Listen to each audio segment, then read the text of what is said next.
Google Adsense. This is where if you're sharing revenue from ads or affiliates or whatever with Google, this is where Google sends the money so it can send it out to your bank. The big question I got asked today is, how do I add a bank?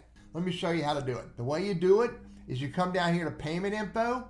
Under Payments, you go to Payment Info right there. You come down to where it says how you get paid, and you click on Manage Payment Methods.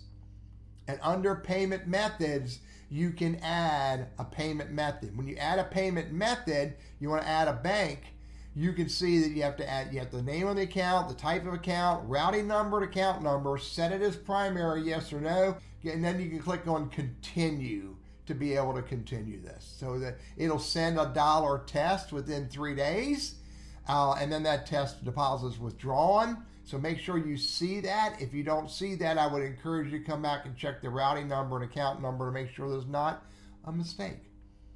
I'm Teddy, your Google Workspace and Gmail guy, and I hope this is helpful for you.